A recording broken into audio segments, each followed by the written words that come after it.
qualitative analysis, I think it would be one of the key recommendations I would probably say is just most people don't speak to their customers before. I've also seen very shit products grow with great marketing, by the Yeah, way. okay. So I think it just varies. It depends who Mm. the founders are and Yeah, of what course. your skill set are. I had 10,000 plus subscribers before I built the product.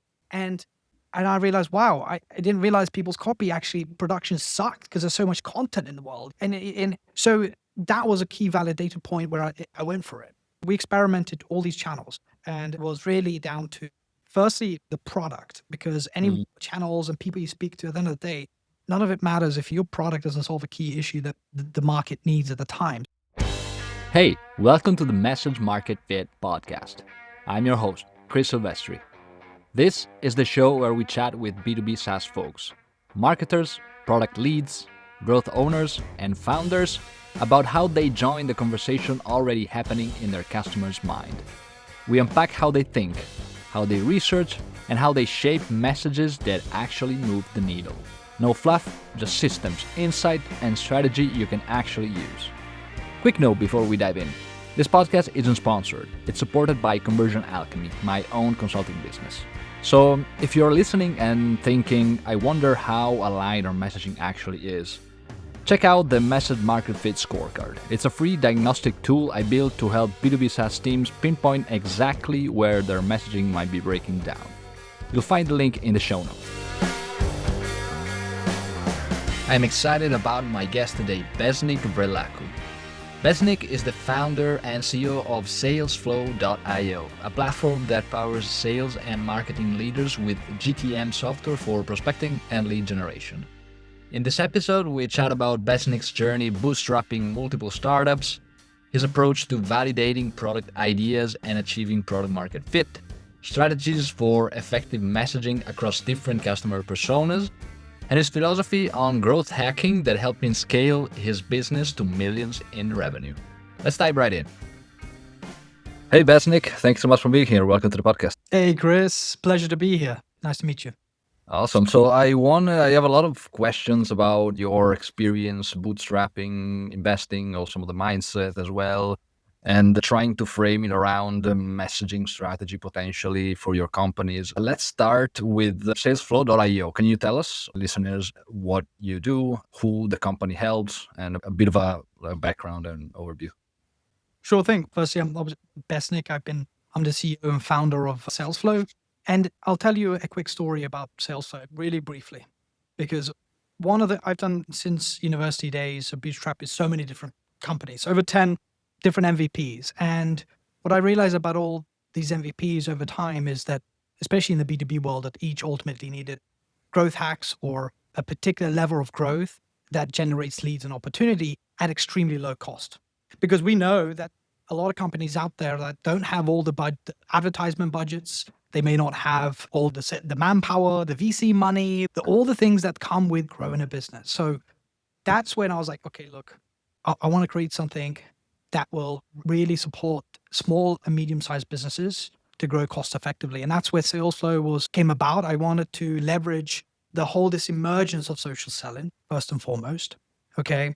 And then amplify that with creating more structured prospecting mechanism and algorithms that combine both the LinkedIn piece or prospecting as well as email and other channels in a very sophisticated way. So you can improve, ultimately be in a position where you generate leads effectively. So that's what really Salesflow does. We service some 10,000 plus users, the likes of small companies that have this growth hacking mentality back in the days. It's diluted over the years a little bit, the whole growth hack sphere, right? But and then to all the way to medium-sized companies such as HubSpot and Monday that leverage our system for growth. Yeah. I'm always curious to ask this question, and it's a question that I also ask my clients when I do like internal team interviews, just because I want to hear everyone's version of it. It's who do you help with Salesflow? Look, I think we help business owners predominantly. They don't have the time to be able to do all this prospecting, whether they sell into mid-market or enterprise or whoever else, right? Ultimately, it's how can you get time back that business owners and perhaps even the sales leaders ultimately how can they get time back to be able to automate things in a very sophisticated way without it being clunky and maintaining the quality or personalization when it comes to prospecting. And of course, look, over time, we worked with now, 40% of our revenue comes from agencies. We work with a lot of different partners. So that's another key segment here because they use it as a backbone to be able to deliver value to their end clients and that normally comes from not in the four phrase, but there's a lot of white label solutions that we offer and things that come about it. So those are the two core segments of our focus, really. Yeah. All right. So super interesting. So I was looking at your, let's say your homepage and your value proposition. So you guys say have cold outreach work for you, land in inboxes and acquire new customer faster, which speaks exactly to what you just mentioned. And then you mention all the different kind of personas, roles that you address. So agencies, sales teams, growing startups, SMBs. And I was wondering, with all of these different types of personas, how do you make sure that you're able to speak to all of them? And also, how do you go about like understanding each persona's needs, objections, problems, desired outcomes? That's an awesome question because, that's part of scaling up. Like most companies will be in a position where they're going to have to change segments. They're going to have to be in a position where they're going to have to personalize that experience and know-how for not just industries, but company sizes. It's a different ball game to a business owner, small entrepreneurs who are looking to grow their business to now sales teams who have a different pain point. They have a different goal, slightly adjusted goal versus agencies who have a whole flip side objective. And one of the key things we've done, it's not the website to some degree comes with a lot of testing, especially if you're doing different advertisement or even your copies and your prospecting is a different yin and yang, right? You have to personalize them and know your ICP in absolute details to be able to find data points that can resonate with them the most. Now, the website, you got to keep it as almost a one size fit policy until you segment it quickly by identifying who you are. And then you take them into another user journey with them, I think. Yeah. So that's what we've done, especially on the landing page wise. But we went also, Chris, another step further, even with an app. If you want, naturally, you go get a free trial and whatnot. But we have another one that states, hey, who are you? And sales team, business owner, or agency, or someone else, right? And what we do, we use that trigger within the app, whether it's messaging or access to particular features that resonate even more. Others, it wouldn't be applicable, for instance. Yeah. So that way, when they go on there, they know that it's been personalized for them to improve that conversion metric. That's awesome. Speaking of from your experience of bootstrapping MVPs, when a company starts up and they obviously don't have all the resources, the marketing budgets to do research and to craft like personalized journeys, what's your advice? Would you recommend them to focus only on one persona if their product addresses many needs? How would you go about it? Experiment like crazy, to be honest. Okay.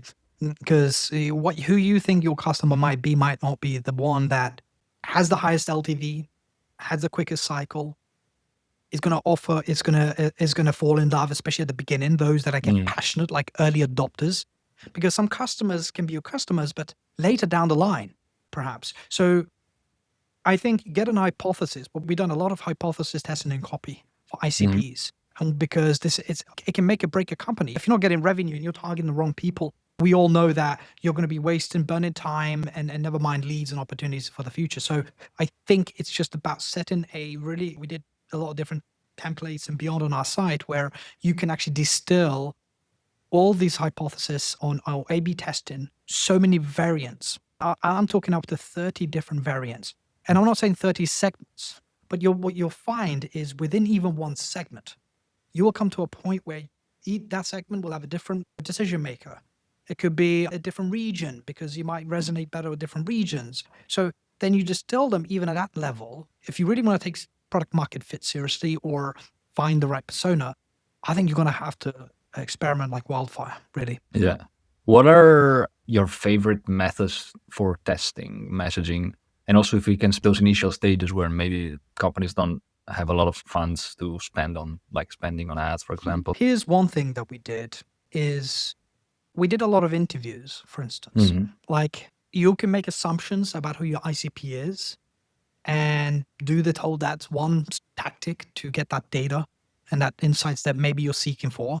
Or if you want to find a qualitative approach because you still don't want to invest that time, you could be wasting a lot of energy and resource, or you just can't do it, then start to interview your customer before you even launch the product. Or if you're growing a different segment, interview them in detail. Qualitative analysis, I think it would be one of the key recommendations I would probably say is just most people don't speak to their customers before, if I'm honest. A lot of companies sound like you're launching, but you want to subscribe. But speak to me, get the data. Like your product's half baked. Do you know how much Yeah. value I can give you, even for free, right? No one's asking for you to be paid or beyond. There's a lot of people that are actually super open to just giving you insights, because at the end of the day, that's just society, right? Yeah. My next question was about growth, especially like for sale. I know that you've grown in 2 years. What was it, like £1,000 that you've invested at the beginning to up to 5 million revenue a year? What were the Sorry, continue. I was asking, what were the pivotal decisions and strategies that went through obtaining that goal? It was a slightly more years than that, maybe, but ultimately, it's more or less is true.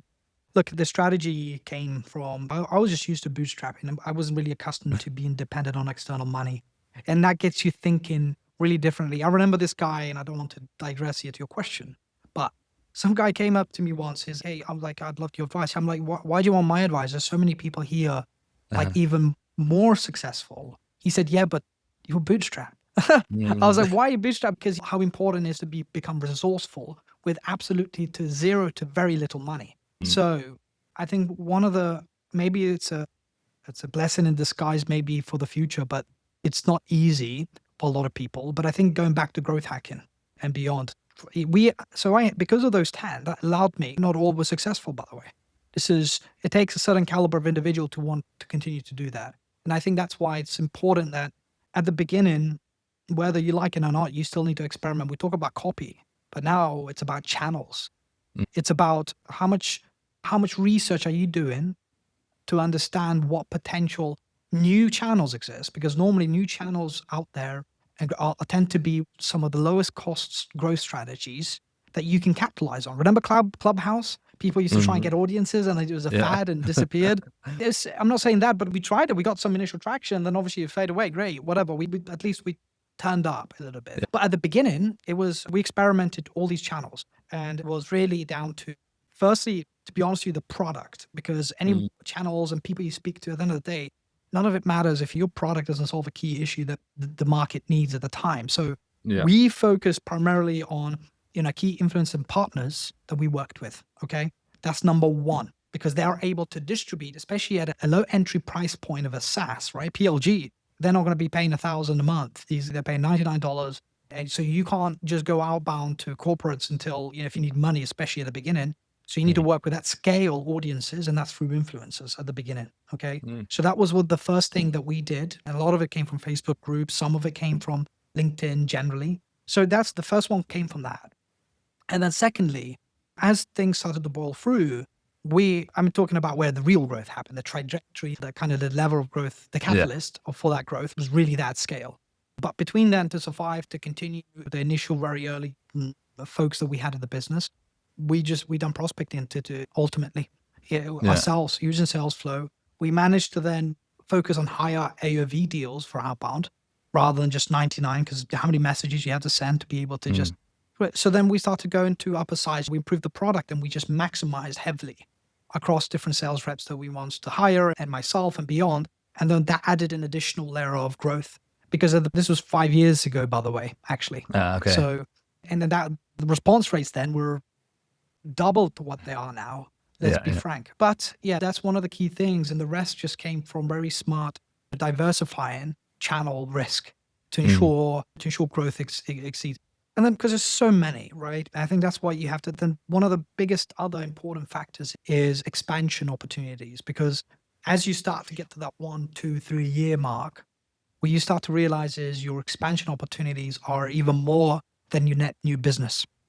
So customer success investments in teams, so folks that are looking to scale up, maybe in different stages of the business, you're going to have to invest in your CS and how you tackle expansion opportunities and LTV. So these kind of metrics start to become a lot more important in short. So long-winded unless you want to dive into something more specific. That's Yeah, really the 3 pillars. yeah. I was gonna ask at the beginning how much, if you want to say percentages, how much is product, how much is marketing, and how much is growth hacking? Oh, okay. I know some companies that actually have grown a lot, up to 5 or 6 million a year with basically just product. Yeah, I know. And I've also seen very shit products grow with great marketing, by the Yeah, way. okay. So I think it just varies. It depends who Mm. the founders are and Yeah, of what course. your skill set are. If the folks that are listening to this, you know what you're good at. Ultimately, if you're engineer-led founder, for instance, you know that you're going to have to deploy a massive PLG motion where you let the product talk and sell for it, for instance. But if you're a commercial, non-technical founder, get an MVP going with some fundamental anchoring features that you can just really position and let people buy into your vision about what you're going to build in the future, because you're a non-technical founder. Maybe you're dependent on to some development offshore company, or maybe you're just a service business that's not a solution. I think for me though, for us, it was a mixture, if I'm honest. I did some technical coding in the past, but not really over the last 10 years. But I work with a CTO and a partner on that front. So I think it was really down to, I'd say 50% product, 25% just pure marketing, another 25% just growth hacks. Because the growth hacks wouldn't have worked if the product wasn't at a particular level either. So it's a yin and yang, at least from my perspective. And other companies that I've advised in all the previous companies, it ended up being that there was too much marketing, no product. It flopped. It just didn't yield. It wasn't ready. So what are you going to, then you're going to end up having huge amounts of churn for your business, and all the audience that you collected just went somewhere else, right? You're not going to stick around and wait for another year. It's subjective and relative, if I'm honest, Chris, but at least from my perspective, that would be the percentage. Yeah. Awesome. I have a lot of different thoughts sparking for every direction. I wanted to ask, when it comes to these beginning stages and validation, right? What's a sign that tells you that the idea is worth pursuing? And then when do you say, okay, this idea is validated and we have something going on? It's my favorite question, to be honest, because we have so many sub products that we worked on, and and I mentioned all the sort of MVPs that I did over the years, right? Multiple ones, and none of them I went deep with two legs and swam, if I'm honest, and waited 5 years. We got VC money. You realize the product didn't work, and you wasted 6 years by being sold short and leaving with nothing. Because that's the outcome if you don't experiment and just stick to one particular idea. So I had this, everybody's read this, and it's very typical, but if you look at the way how the lean startup methodologies work, going back to basic of startup creation, building 101, right? Is before going and committing something, for instance, how are you going to be able to really just understand its scope, its validity, its validation? So what I did with different partners over time, for instance, and beyond, but now I work very closely with Chintan to validate a lot of different concepts, which is my COO and partner. And so one of the things that we've done is, okay, there's a lot of different criteria that we set that I just believed, at least from my perspective, that's going to yield. That's going to say, okay, I can move on to the next stage, build an MVP. So it's really in 5 core stages. One is just discovery, okay, talking, and speaking to customers, understanding, hey, look, I know this idea of a solution. How big of a problem is it? Are you doing something about it, for instance, right now? So that's the first thing. And that's the cheapest way to quickly validate whether you've gone insane or not, for whatever reason. And then the second is elasticity is quite thin. So I think the next one's just about, okay, can I build a landing page? Can I build the fundamentals of it without actually building an app? Can I understand who my potential customers might be at the time? And then moving on, for instance, based on that data, I grew a candidate flow and a company. We ended up doing a technology exit on. I had 10,000 plus subscribers before I built the product. Okay. There were B2B writers. That's why I was very excited with it, because Content Flow was a content production or workflow. You've heard of lots of many tools out there that exist, right? And I realized, wow, I didn't realize people's copy actually production sucked because there's so much content in the world. And so that was a key validator point where I went for it, for instance. Others, for example, were regionally restricted. Like, even if I validate the MVP and there's some interest, can I really scale the business to 7 figures, 8 figures? Or am I just happy as a lifestyle business, 100K? Depends what you want, right? But then you realize no, because it was only UK centric. A lot of the sort of models I wanted to have is global expansion. I don't want to be able to then, I wanted it, hence why I'm in B2B SaaS, because ultimately this was 7 years ago and I entered B2B SaaS 8 years ago. And because it was just scalable. If there's a recession in somewhere, for example, then I know exactly what I need to do. Sorry, I'm just getting my charger. There we go. I know exactly, I can diversify regions and economies and whatever might happen. But yeah, those would be the key criteria, that the mentality that came behind it. And sometimes though, I would create products on the back of growth hacks first. Meaning that what do you mean? if I found, if I was to find, like we did a lot of Twitter hacks back in the day. And yeah, when things were really kicking off, at least at Twitter, like there was a lot of automation things you would do, unconventional growth hacks. And I'd get up 100,000 followers per a particular use case. And you realize actually, because that growth channel will serve this particular audience, I'm like, how can I serve this audience now? I just did it because it was for fun, it was a side gig little pet project that then turned into a product. Sometimes as well, if you can find a channel where you can get cheap customer acquisition, for instance, build a product that way as well, because that pool has a lot of opportunities to dive into, for instance. So you can reverse engineer that too. So I think it's just looking at 360 view, and just everyone's circumstances is different, by the way. A lot of audience that listen, everyone's circumstances are different. Maybe you have a lot of money, maybe you do have a lot of money, but you want to be able to really be mindful where you spend 100 grand on or 10 grand on. Yeah. At those initial stages, especially when you have those initial conversations, how is it to validate the willingness to pay, or how much people are able to pay for those products? Or do you just go for interest and then let the times speak? Oh man, I think focus on the problem at hand, continue to solve it. Even if you believe there's enough pain point and people want to use it, even at the beginning, that's why freemium models existed, by the way. People just start to follow you. You try to so I think pricing is certainly important, especially nowadays where a lot of people are undercutting. New solutions come out there by just simply undercutting with existing features. Cheaper. So it matters a lot. That's just how things are going with the speed of new technology development. But I think what's really going to matter, for instance, is what other new models that is emerging now people can do that's not focused on pricing. You can get creative, just pricing, usage-based models. You've seen unlimited-based models. You've seen things that are just really, or just output-based models in SaaS, for instance. And that's changing now, because if you're just doing the conventional 99 that we do, but it continues to work for our case, but we're looking at freemium models. We're looking at other ways and output-based ones in different ways. So I think first I would say that at the beginning, I don't think it matters too much. Depends on your revenue, especially focus on that traction and let it pile up for you to get an audience and a community that once you have enough features that warrants additional development, then start to charge, opinion, especially in the MVP stage. But again, it goes back to all you need is one anchoring feature that can help you grow with the business. Sometimes we would even develop features even for just influencers because it was useful for them, but nobody else. We're excited. Because it was so useful, no one else would do it because it didn't meet the mass market. So I think small things like that, focusing on the willingness to pay comes also who then talks about you at the beginning because you've got no brand. So also the channel access starts to matter in terms of willingness to pay. Yeah. What's a sign that you reach the product market fit for you?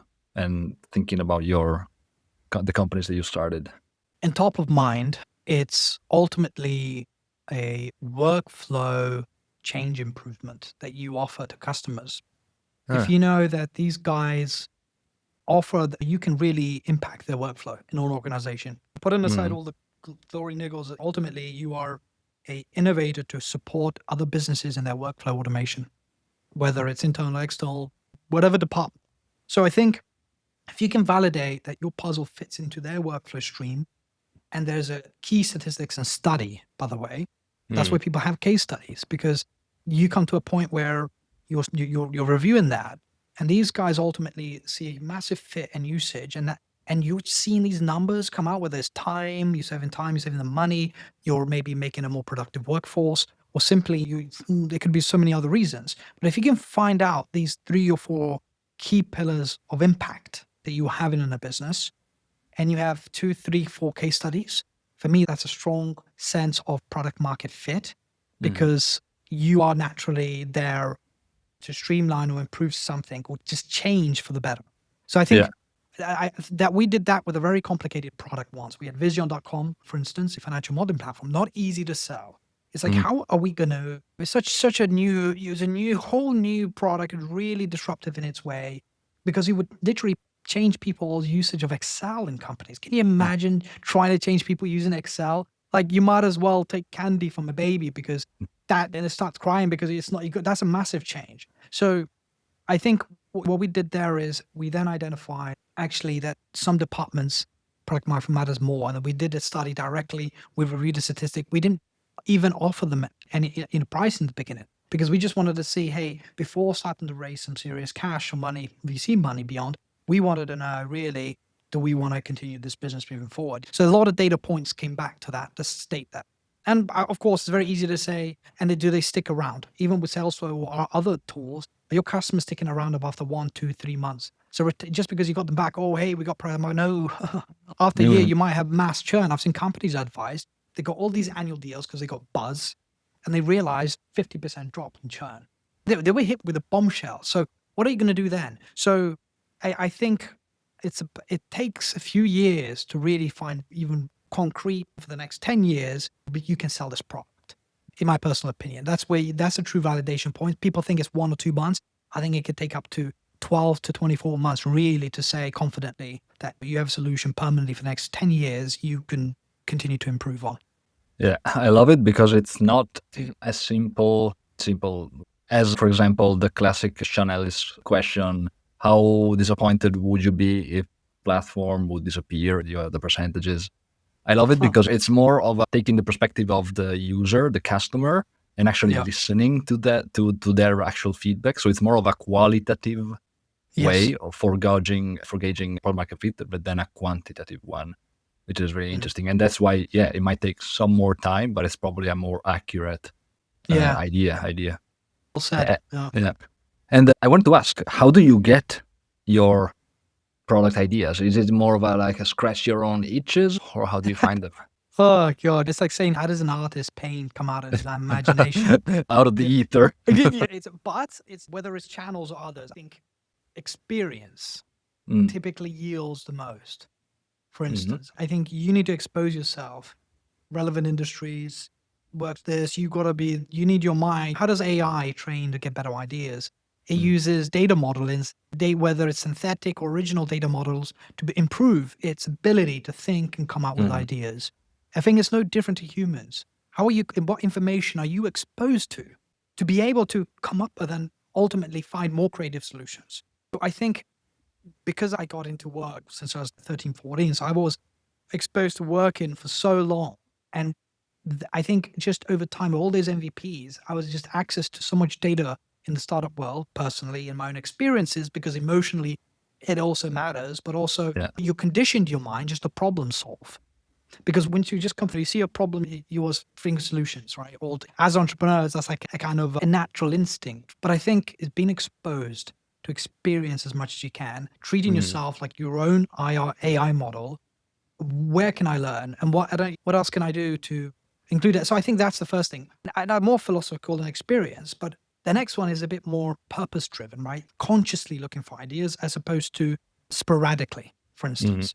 So I think my light over here stopped. But anyway, So I think, what happens is a lot of it is also down to, trending and researching. So if everyone's heard of Product Hunt, or they've seen products in, whether it's in Japan or the US or in Germany, and you're doing research, maybe you're trying to understand which industries have been underserved. And what I would do, for instance, for those is finding underserved markets, or finding ones where just you've noticed some gaps in different processes. In my case, it's B2B, but you might be B2C or a service-based business. It might be slightly different.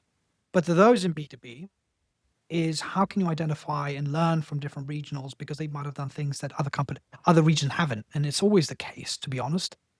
So that's the first thing. You reach in different regions and research and online like crazy.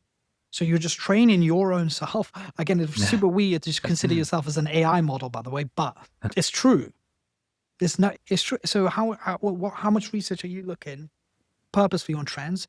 And then what you do is you compile all that trends and say, hey, if you were the stock market and invest in businesses, and you want to have that supply chain of ideas, you got to study all these different problems that exist firstly, and which one based on that data, like a stockbroker or an investment analyst does, no different, is what does that look like?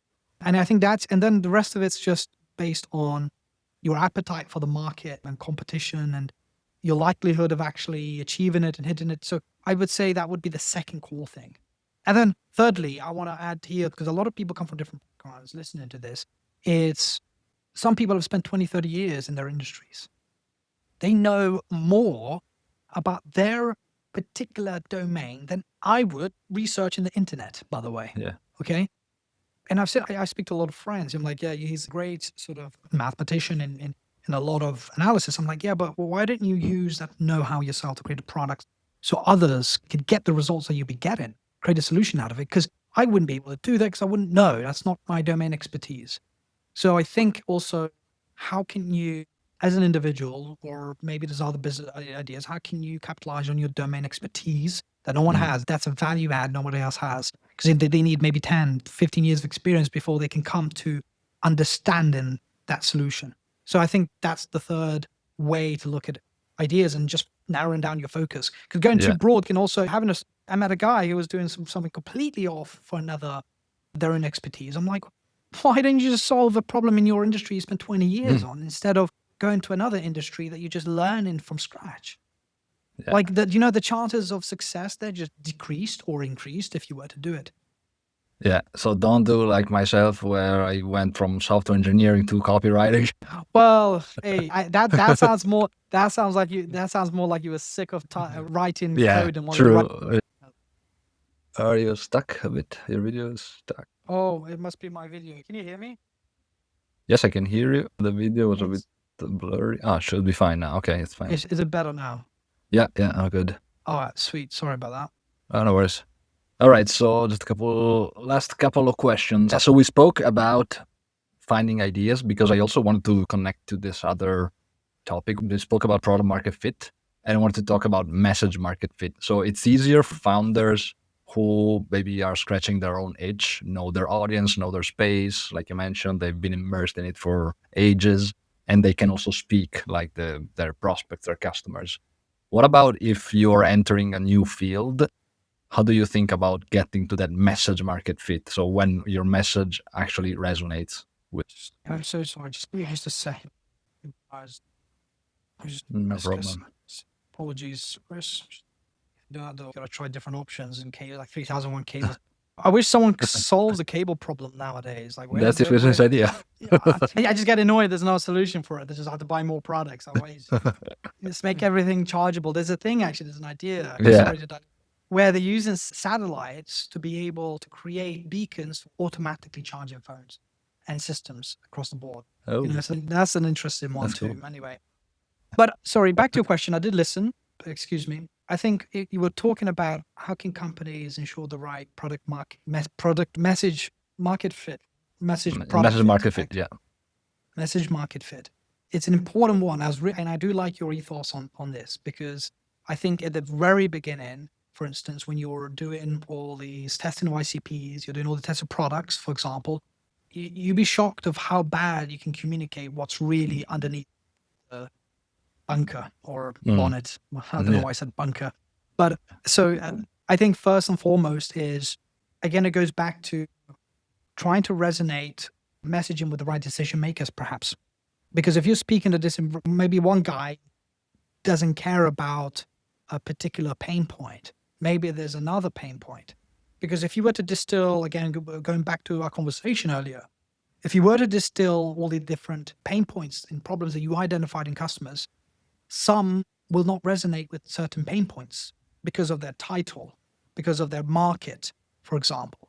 So I think when you do in all this message market fit, for example, is you have to experiment back to, hey, if I'm speaking to C-suite, a manager or a champion, if you're doing it account-based enterprise level deals, how can you understand the pain points for different consensus of the buy-in process, for instance? So I think one of the key things we did, is, especially if you're trying to target banks, we did this with Excel financial modeling. I think this is where one of the examples, right? And with banking, it's just such a long sales cycle with each department, each individual's having different pain points. So we was trying to identify which one do we have to go by. So we'd have different messages going for different personas to understand actually which one is more likely to make an engagement. So I think that's one of the ones that I had in mind for the call is these are one of the key things that we've learned in that experimentation was that you have to really righteously experiment. Even on sales, for a lot of people, when they just do it just for leads, they're doing to understand actually the product in the market. And they're able, and we've done it ourselves because I've solved my own problem, by the way, naturally. And how can I A/B test this? And A/B test, because it comes with software, you can't always do this manually, all these personas, all these people.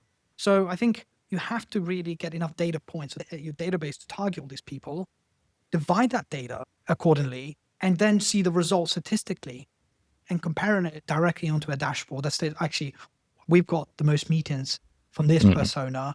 And then we can go after other banks and avoid wasting effort on the wrong people with the wrong pain points. Yeah. Mix of qualitative data, but also quantitative, and also ruthless focus, I would say, on a specific persona and segment. Yeah. Pretty much. All right. If you went back to your younger self, your 15-year-old self, what's one piece of advice that you would give to him as far as like growing businesses?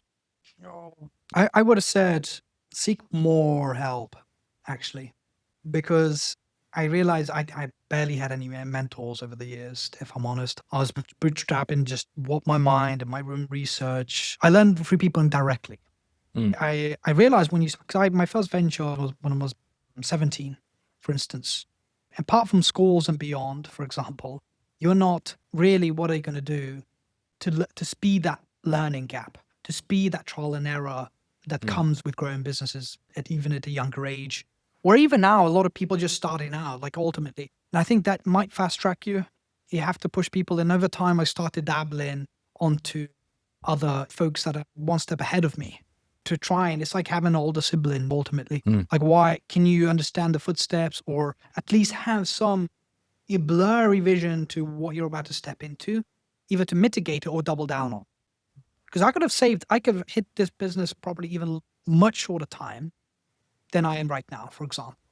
So I think that would be probably the number one thing personally that I would have said. But one that I just want to add here to a lot of people here is, and I resonated with the most with NVIDIA's Jensen's quote, where it was like the art of being in a successful position or being in a position is like, how much have you struggled? And I can tell you, it's a whole different life story altogether, but how much have you actually struggled moving yourself as an individual in doing whatever you're going to do? Like, how much have you exposed yourself to those experiences, by the way, is normally struggle might be encountered. And I think it's about, especially those that are probably already have struggle at their forefront in life, because we're humans. At the end of the day, we're not made out of fucking steel. So I think that would be to capitalize on that, because that's an asset. Yeah. It's the experimentation both in business, but also on yourself. Yes. All right. Where do you go to learn, Besnik? I'm always curious to ask people where they learn. What are they learning about now? I think one is ChatGPT. Let's be honest. I'm doing this. It can be your tutor. Training person. If you're not using ChatGPT, I went to some friends and they work on this. They're not using it. So it's not completely out there to a lot of people. I'm like, why the hell are you not using at least Perplexity or others that exist in the marketplace to constantly learn everything? Like, why? You take it. I had a Thai drink to understand the contents of my drink. It's all in Thai. What do I do? Take a picture, gives me a contents about what it is and whether actually, if any particular ingredients are, I don't know, made from a back garden somewhere. So No, never mind business. I think people need to be exposed more with ChatGPT. Not as many as I thought people would adopt it. Maybe I just got excited 2 years ago. By the way, the earliest, even before it went viral, we had a lot of things on AI on the API that ChatGPT had initially. But I would say, to be honest, that would be one of my key things. I don't personally. I'm more of a proactive learner than a reactive learner, excuse me, nowadays. Before I used to be a proactive learner. I used to seek out the information. Now, because there's so much problems already existing, I narrow my learning. It's focused on what's relevant for what I'm trying to achieve now. Just in time learning. Just in time learning. Yeah, thank you. There we go. That's great. I love that. That's after the Japanese manufacturing technique. Just in time. Nice. I just that hit a memory, fucking business school back in the days. But yeah, just in time learning. Absolutely. Yeah. Nice. Which, by the way, ChatGPT is down for me. I'm not sure if it's only the UK. No, I saw it earlier. So we know we both use it like the whole Twitter is gonna explode now. ChatGPT OpenAI is down. Yeah, Grok did add their Twitter, didn't they? They added it on the bottom. Oh. All right, Besnik, thank you so much. It's been super valuable. So where can people find you? On obviously salesflow.io. They can see a couple of case studies. Where do you hang out? I've been posting a lot over the last year or two on LinkedIn. So if you want to follow me, it's Besnik Vrellaku. I'm sure you can Google me. I'm pretty sure that's the only name that exists of me on the internet. Add the show notes, LinkedIn, and then of course Salesflow. I produce a lot of the content, resources, templates, guides, so many resources on our side, especially on. There's a lot on copy. I just did one in ADA and PASS framework. All these frameworks when it comes to copy and conversions, by the way. So there's no difference to just using a tool. I think, focus on, this is why I love this podcast on your end, Chris, is message market fit. And I think by using those templates and all this stuff will actually be some form of framework to how it works. A lot of people are wondering, okay, but how can we do it? Yeah. All right. Also, Besnik, thank you so much. Hey, pleasure, Chris. Have an awesome week. Bye for now. Cheers, you too. Bye. Thanks so much for listening. If the episode sparked some ideas or made you rethink how you're doing messaging, check out the Message Market Fit scorecard. It's free, quick to complete, and it'll show you exactly where your copy or strategy might be misaligned. You'll find the link in the show notes. And if you want to go deeper or just bounce ideas around, I'm always up for a chat. Hit me up on LinkedIn or Twitter @SylvestriChris. And of course, if you enjoyed the episode, leaving a review on Apple Podcasts or Spotify really helps more people discover it. That's it for this one. See you next time.